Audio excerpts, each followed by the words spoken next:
Hello. Good to see you. Alright there, Revenants, welcome back to Code Vein in the Road to 100, where today we are going to start 73 stars, and with this run for 73 stars, I'd like to talk about ways to block and defend against boss damage attacks. So the first boss that we are going to take a look at is going to be Oliver Collins. Now with Oliver Collins, we went through the entire boss analysis suite. However, there is a little bit of ability here that we do want to talk about when we go up against Oliver. Now this build here is one of the stupidest possible builds that I can come up with to illustrate how effective crush damage resistance is versus Oliver. So you want to be doing crush blood resist against Oliver at all possible cost, and you'll notice here that we have 83 crush resist as well as 0 blood on our weapon.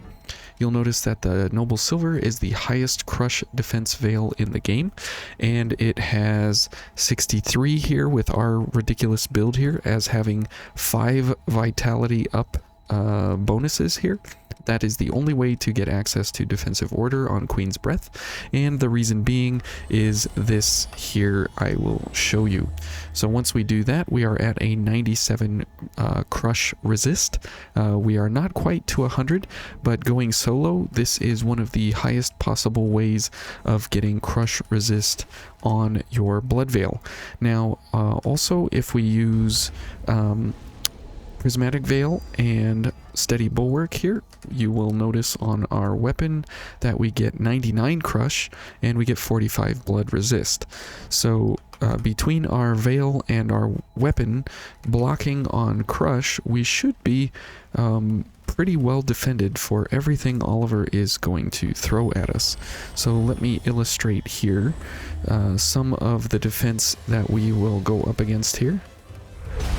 So we take just a slightly bit of damage there, and if we block this, you'll notice that we are perfectly invincible, even though we do not have a 100% block, because it is pairing with our blood veil as well. And see, even when we take damage, it's not that significant. And for Oliver, you want to be doing pierce damage, and so that is why we are going for the Cerulean Spear. And if you need health, we have Usurper's Blade, where we can simply take advantage of getting health back there during that moment.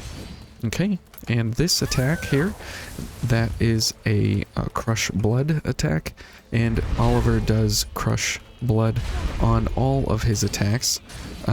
Well, sorry, he does crush on all of these attacks, and on his explosion here, that is a blood crush attack. So you'll notice that we did take more damage than when he did his just regular severe overhead.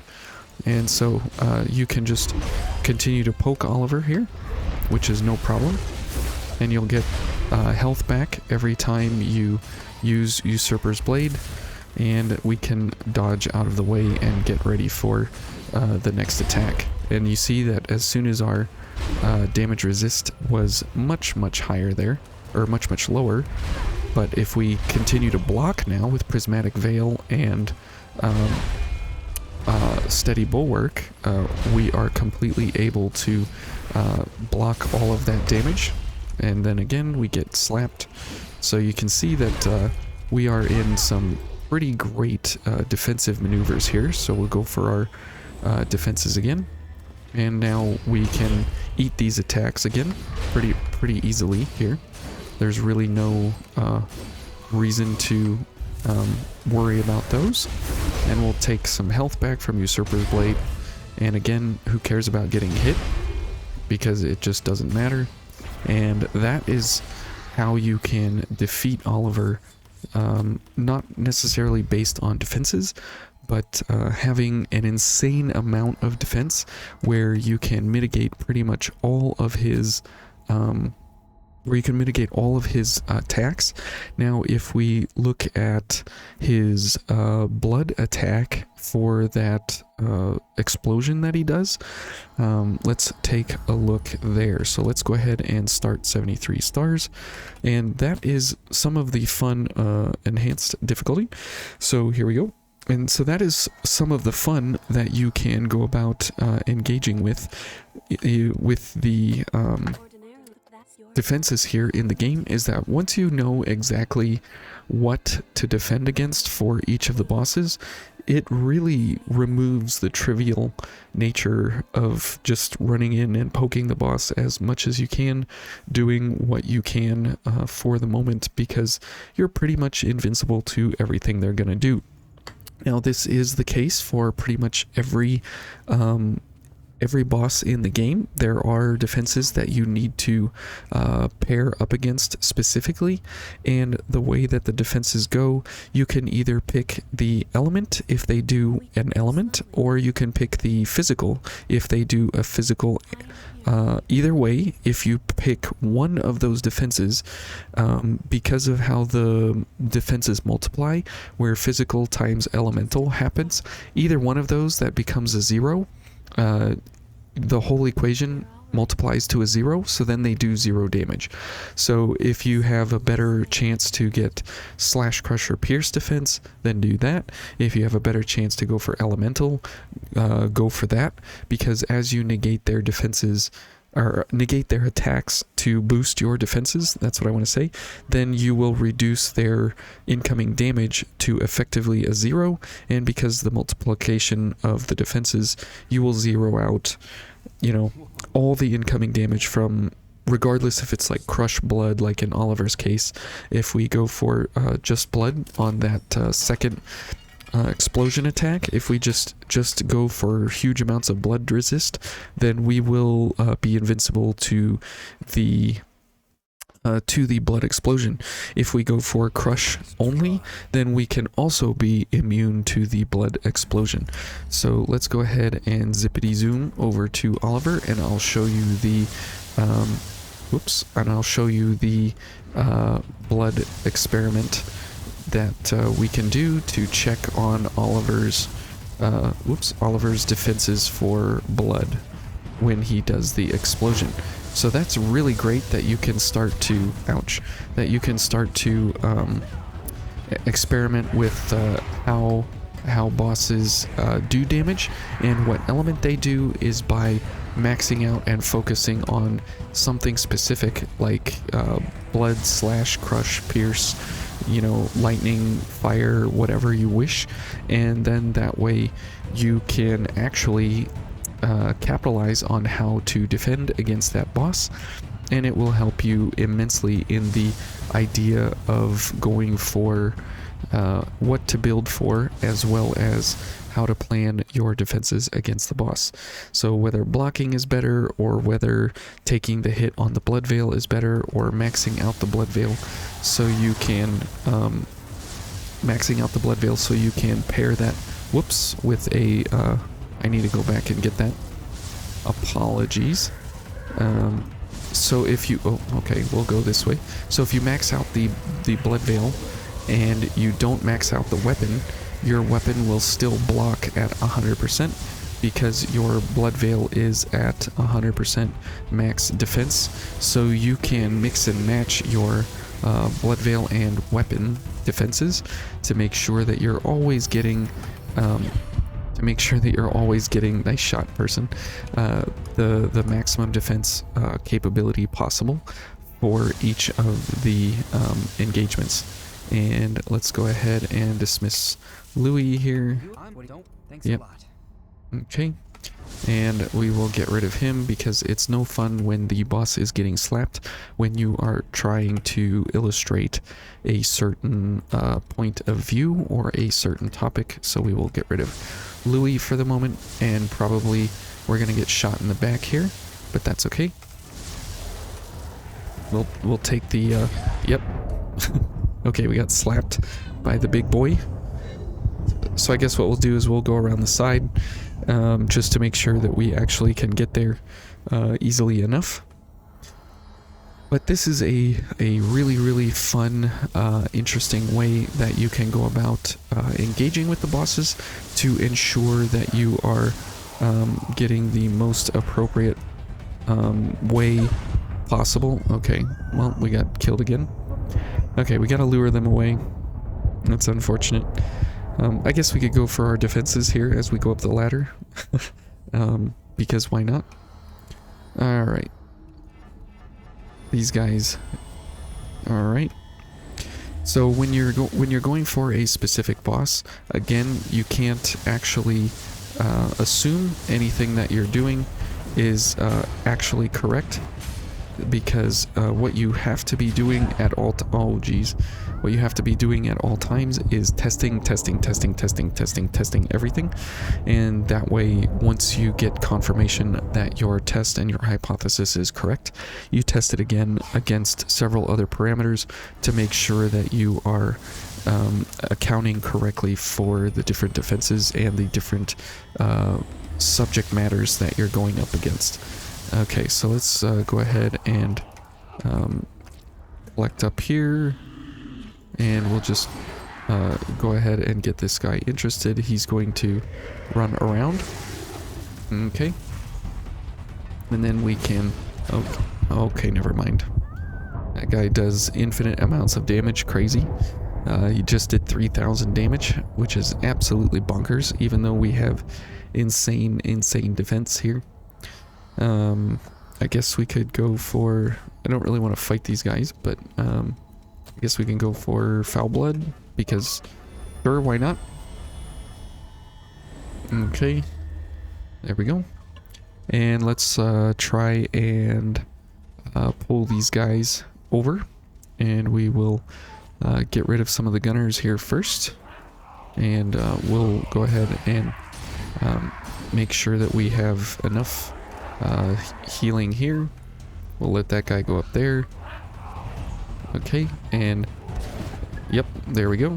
So, okay, and that guy still has crazy reach to the top of the ladder. I guess we'll kill the 3200 HP fella over there, the other gunner, since he seems to be a little more dangerous. So we will get rid of him first. Okay. Yeah, this guy. Okay, good. Okay, well, there goes our haze. Rip 7 million because of that guy being a crazy mofo. Alright, well, it looks like we're just going to attempt to run around in circles here. Yeah, come over this way. There you go. Okay, good. There's one shot. Okay, go. Alright. Wow, we jumped that entire cliff. Okay, good. Well, it only cost us 7 or 8 million to get across here. Haze, so that's a pretty hefty toll to pay for getting access to Oliver without a build that is actually of use or value. Okay, so if we head on over... Whoops, actually, let us heal for a second. Okay, so if we go for the business at hand here and go for Oliver in the real scenario here, you'll notice that none of this is going to change. All of it will be completely identical here, and we will be able to wreck Oliver pretty hard, just because of the fact that we have pretty much 100% damage resistance against all of his crush attacks. Now, it would be amazing if we could switch one of these to anything else.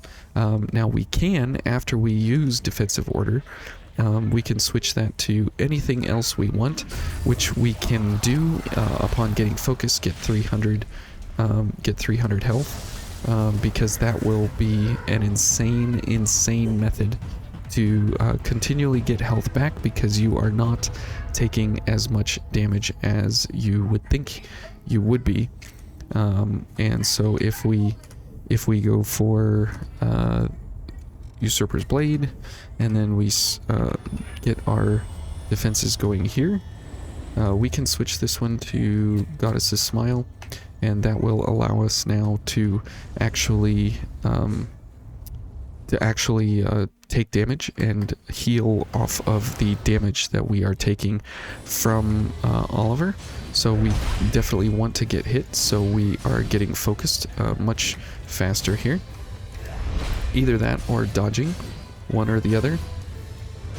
Okay, we'll take that hit, that's fine, and we'll take that hit, that's fine. And if we do Usurper's Blade, we'll get back some good health, we'll dodge for some extra focus there. And if you dodge again, you see that we are pretty much ready to go to get focused yet again. Okay, so now if we switch up to Queenslayer here, and let's see if we can show his blood resist here. I need to not have him do anything here, and we go for the Ivory Grace at 41 blood, and that is the attack we want him to do. Oh, okay. He's just going to do it over and over when I am not ready for it. Okay. Oh, I don't want to die. Thank you, Oliver. Let's go ahead and heal. And one more. Okay. And that's fine. Good. Now we can switch this to a blood tonic. Okay. And let's see here if we can get everything running at the same time. Okay. And Elemental Wall. And let's see, will he do it now? Now I'm ready for you, Oliver. So you'll notice that we are at 169 blood. So if he does, okay, good. And we are completely invincible to that attack. So very, very good. Now we've shown all of his attacks here as blood and crush, and so that is a great method for you to understand how you can simply beat Oliver by just having a couple of damage resistances, which are very, very simple to run at any point in time. I guess I didn't need to block or dodge that one because I was already at the blood level. Okay, let's go for more blood. Okay. And this is just a fun way to bully Oliver around by just poking him at all times. Okay, and can you do one more explosion? No. Okay, let me get my tonic going. Let me get this going. Okay, and yeah, look at that 360 he pulls. Okay, and here we go. Boom. No damage. Excellent. Thank you, Oliver. It's been great tagging along with you here. So anyways, hopefully that helps you guys understand a little bit more in depth about Oliver's defenses of what you need to defend against, while you can watch the boss analysis and you can understand what you need to do to attack Oliver. This is what you need to do to defend against Oliver. So the next boss we'll be going up against will be either the Butterfly or the Executioner, and then we will discover what you need to do to defend against them. So either one of them, it is a great understanding of what we need to do. So for Oliver, crush blood and you'll be completely fine. So thank you guys for watching. Take care, and we'll see you tomorrow or next time, whenever that is. Thank you guys for watching. Bye.